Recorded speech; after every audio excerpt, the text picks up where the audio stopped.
Енді көбінесе шортс түсіретін каналдар үшін бұл өте керекті ақпарат. Енді мынандай нәрсе бар, ютубта екі түрлі жарыс бар. Бірінші, бұл видеоны көрермендер соңына дейін көреді және қайталап та көреді. Яғни бұл видео уже рекомендацияға шығады. 3 сағат өте маңызды болса, уже сіздің видеоңыздың атауы қызық емес деген, немесе обложкаңыз қызық емес деген сөз. Енді маңызды нәрсе бұл жерде мынау көрудің орташа пайызы. Ол видеоңыз атып кетеді. Яғни миллиондарды бірден көруге болады. Сәлем достар, біз бүгінгі сабағымызда YouTube аналитиканы басынан аяқ толық түсініп алатын боламыз. Және мен бұл YouTube аналитикадағы көп нәрсені YouTube'тың үлкен бір позициясында жұмыс істейтін адаммен жиналыс жасау арқылы сол жақтан көп нәрсені үйренген болатынмын. Және сіздерге сол ақпараттың барлығымен осы видеода толық бөлісетін боламын. Сіз сондықтан осы видеоны басынан аяғына шейін жақсылап көріп алыңыз және бұл жердегі сандар не мағына беретінін жақсылап түсініп алатын болыңыз. Олай болса, бастаймыз. Ең бірінші біз өзіміздің студиямызға кіреміз, YouTube студиямызға. Бұл барлықтарыңыз білесіздер бұны. Және нақты уақыт, қысқаша айтып кетем, ары қарай мықты жерлерді жеке түсіндіретін боламын. Нақты уақытта бізде бұл жерде өзіміздің оқырмандарымыз, подписчиктеріміз және соңғы 48 сағатта біздің видеоларымыздың просмотры мына жерде көріледі сіздерге. Тағы дегенді басатын болсаңыз, соңғы 60 минуттың ішінде мен соңғы 48 сағаттың ішінде видеоларымыздың көрілімдері көрсетіледі. Енді көбінесе шортс түсіретін каналдар үшін бұл өте керекті ақпарат. Жақсылап тыңдап алыңыздар және назарды аударыңыздар. Біз контентімізге кірген кезде, аналитиканың ішінде кірген кезде контент бөліміне өтеміз. Контенттен шортс бөліміне өткен кезде сіздерге қазір ең мықты бір ақпаратты беретін болам. Бұл бізде көрермендердің қызығу деңгейі проценті. Яғни соңғы 28 күнді аламыз бұл жерде. Енді 90 күнмен есептейік. Соңғы 90 күннің ішінде біздің каналымыздың орташа көру проценті, яғни біздің салған шортстарымызды өзіміздің подписчиктеріміз қанша пайызы көрді, соңына дейін көрді, сол нәрсе бұл жерде. Енді 68,4% бұл біздің шортсымызды жүктегеннен кейін подписчиктеріміздің көбісі көреді деген сөз. Енді мынандай нәрсе бар, YouTube'та екі түрлі жарыс бар. Біріншісі шортста әрине бұл. Біріншісі өз каналыңдағы видеолармен жарысасың, екінші соперниктің каналдарының шортстарымен жарысасың. Осы нәрсеге басты назар аудар. Енді біріншісі өзіміздікін қалай жарысамыз. Енді біздің бұл канал ортасындағы орталама процентіміз. Енді оған бір қарапайым мысал ретінде бір шортсымызды алып көрсетеміз. Мына жерден контент бөліміне өтем. Контенттен шортсқа өтем және мына жерде мысалға мынау ашық тұр, аналитикасын ашамыз осы шортстың. Бұл видео жүктелгелі бері 111 рет көрілген и көруді жалғастырған. Яғни бұл мен 2 минут 36 секундтық шортс салғам, орташа көру ұзақтығы 4 минут. Демек бұл дегеніміз, бұл видеоны көрермендер соңына дейін көреді және қайталап та көреді. Сол нәрсені білдіреді. Бұл жерде ең басты назар аударатын нәрсеміз біздің 78,4% екен. Яғни бұл видео уже рекомендацияға шығуға дайын тұр деген сөз. Екінші назар аударатын нәрсеміз орташа көру ұзақтығы осы жерде. Қазір мынау бізде 78, менің канал орталамамда бұл 68%. Яғни 68% өзімнің канал орталамамнан өскен. Мына видеом жоғары жинаған и орташа көру ұзақтығы да 4 минутты алып отыр. Өзі 2 минуттық видео, бірақ орташа көру ұзақтығы 4 минут. Демек бұл жоғары қарай талпына береді. Бұл видео уже рекомендацияға шыға береді, бұл просмотрды жинай береді деген сөз. Енді бұл нәрсе шортстар үшін. Енді ұзақ видеоларды соларды талқылайық. Бір видео салдыңыз делік, мысалыға ең соңғы видео менде мынау. Осының аналитикасын ашамыз. Енді ұзақ видео салған кезде сіз бірінші алғашқы 3 сағатты осы аналитикамен қарап отыруыңыз керек. 3 сағат өте маңызды. Сіздің алғашқы видео салған кезде бізде көрерменге жету, мына жерде CTR деген нәрсе бар, click through rate, яғни сіздің обложкаңызды ең бірінші алғашқы 3 сағатта қанша проценті басып жатыр, видеоңызды ашып жатыр. Егер бұл CTR-ымыз 8%-тен төмен болатын болса, енді видеоны жүктеген кезде 8%-тен төмен болатын болса, уже сіздің видеоңыздың атауы қызық емес деген сөз, немесе обложкаңыз қызық емес деген сөз. Сондықтан бірден сол моментте видеоның атауын немесе обложканы өзгертуіңіз керек. Ал егер CTR 8%-тен жоғары болатын болса, уже нормально деген сөз. Ал бұл CTR кейін түсуі мүмкін. Өйткені неге? Не үшін түседі? Кейіннен 10-ға, 8-ге, 6-ға, 5-ге, 4-ге шейін түсуі мүмкін. Ол проблема емес өйткені. Неге? Өйткені алғашқы жүктеген уақытта 3 сағаттың ішінде сіздің подписчиктеріңіз сіздің видеоларыңызды толық көріп шығады.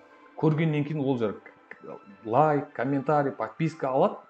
Өйткені сіздің подписчиктеріңіз сондай әсер беріп жатқан кезде сіздің өзіңіздің каналыңыздың видеоларымен жарысқан кезде одан жоғары болады да, и рекомендацияға кетеді видеоңыз. CTR-ды сол үшін төмен емес, жоғары ұстауымыз керек. Маңыздысы осы нәрсе. Енді әрине бұл жерде де қызығушылық деген нәрсе бар. Енді маңызды нәрсе бұл жерде мынау көрудің орташа пайызы. Яғни 3 минут 18 секунд көреді екен, негізі 5 минуттық видеомыз. Нәтижеміз көрудің орташа пайызы менде 56%. Бұл дегеніміз өте жақсы деген сөз. Видеоны мен жүктегеннен кейін өзімнің подписчиктерімнің 56.6%-ы соңына дейін көрді деген сөз бұл жерде. Енді сіздің пайыздарыңыз өте төмен болатын болса, міндетті түрде мән беріңіз, видеоңызды немесе қысқартыңыз, немесе видеоңыздың бас жағында, немесе видеоңызды жылдам етіп, көрерменді ұстап қалудың нәрсесін жасауыңыз керек. Бұл демек дегеніміз, төмен болатын болса пайызы, сіз көрерменді видеода ұстай алмай жатырсыз деген мағынаны тікелей береді сізге. Одан кейінгі нәрсе, енді басты нәрсе ұзын видеоларда орташа көру ұзақтығын жоғары қылуымыз керек. Яғни видеоңыз қанша минут болса, сонша минутқа шейін жету керек. Жоғары. Сол сізді YouTube'да сіз көрермендерді видеоңызда ұстап қалдыңыз деген сөз. Ол өтті деген сөз. И ол видео ары қарай уже кете береді рекомендациядан ұшып. Одан кейін жаңа шортсты айттым сіздерге. Қазір шортсқа өтейін. Мына тағы бір нәрсесін айтып кетейін сіздерге. Мына жерде процент жарып тұр, и орташа көру жарып тұр.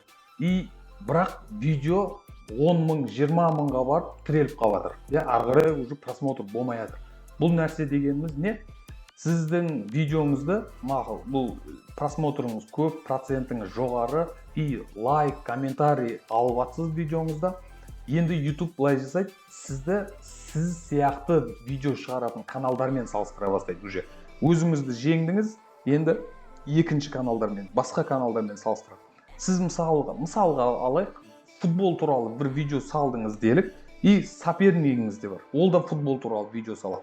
И екеуіңізді қарайды. Сіздің орташа көру ұзақтығыңыз 4 минут, көру жалғастырған мысалға дейік 50% дейік сіздікі. Ал басқа каналдікі дәл сол 70% болды демек. Демек мынаның көру ұзақтығын бұл көп жұмыс жасап жатыр, сондықтан мен осыны ұсынамын дейді да, сіздің соперник каналыңызды ұсынып кетеді. Енді сіз солай жасағаннан кейін сіздің видеоларыңызды мысалы жүктейсіз, бір 5-6 видео жүктейсіз, бірақ көтерілмейді процент. Бұл дегеніміз сізге бір жағынан қарағанда мүмкіндік. Неге? Өйткені 10 шақты видео салдыңыз, біреу ішінде ешқайсысы өткен жоқ, өтпей қалды, и тағы бір видео жүктедіңіз, и ол атып кетті мысалға. Неге? Өйткені ол сіздің 10 видеоңыздан да жоғары нәтиже жинады да, ары қарай уже процентін көтеріп тастады каналдың. Орташа көру ұзақтығын процентін көтеріп тастағаннан кейін ол видеоңыз атып кетеді. Яғни миллиондарды бірден көруге болады мысалы просмотрлар. Енді мынандай нәрсені алайық. Білім беретін каналдармен, мысалы ойын-сауық жасайтын каналдарды екеуін мүлдем салыстыра алмаймыз. Өйткені білім беретін каналдарда мынандай процентпен миллиондарды көре алмаймыз. Ал ойын-сауық жасайтын каналдарды осындай жоғары проценттермен миллиондарды көру оп-оңай проценттермен. Ал бірақ видео, мысалға бұл білім беретін каналдарды дәл өзіңіздің қарсылас каналдарыңызбен салыстырып отыруымыз керек. Біріншісі өзіңізді жеңдіңіз, екіншісі соперникті зерттеңіз. Егер соперник каналыңыз мысалға бір аптада 3 видео, 5-6 шорт салатын болса, сіз аптасына 1-2 аптада бір видео салатын болсаңыз, әрине проблема сіздің каналыңызда болады. Неге? Өйткені сіз онымен жарыса алмайтын деңгейдесіз. Ал жарысу үшін одан да жоғары, одан да көп видеоларды, қызықты, сапалы, тұрақты видеоларды салып отыруыңыз керек. Сол кезде сіздің видеоңыз әшейін YouTube'да атып кететін болады. Енді YouTube'да аналитиканың тағы бір нәрсесі уақыты.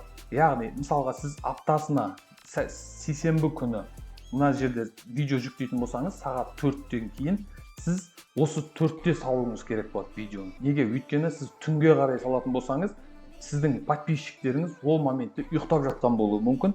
Ұйықтап жатқаннан кейін сіздің видеоларыңызды ашпайды, ал YouTube оны басқа аудиторияға ұсынады. Ол басқа аудитория сіздің видеоңызды, яғни сіздің каналыңызды бірінші рет көріп тұрғаннан кейін ашпауы да мүмкін. Сондықтан сіздің CTR-ыңыз түседі, яғни click through rate.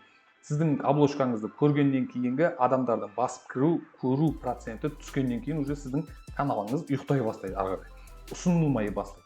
Сондықтан осы уақытына да мән беріңіз. Бұл аналитика бөлімінде аудиторияға кірсеңіз астыңғы жағында тұр. Осы жерден өзіңіздің аудиторияларыңыз қай уақыттарда кіріп видеоларыңызды көретінін активді түрде қадағалауыңыз керек.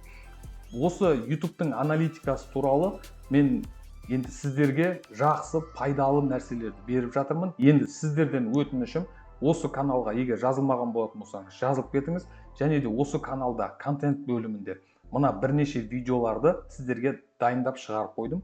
Осы видеоларды да уақыттарыңыз болса көре кетіңіздер. Неге? Өйткені YouTube'да өзім практика жасап, сол практиканы ғана сіздерге беріп жатырмын. Яғни сіздер қателеспесін деген мақсатта. Сондықтан осы айтып жатқан пайдалы білімдердің барлығын пайдаланыңыздар, қолданыңыздар. Менің әрине бұл видеоның астына келесі видео туралы жазып кетіңіздер, қандай проблемаларыңыз кездесіп жатыр. Сондай проблемаларды комментарийға жазып кетіңіздер. Мен сіздерге соған байланысты YouTube'да видео түсіріп беретін боламын. Келесі сабағымызда кездескенше.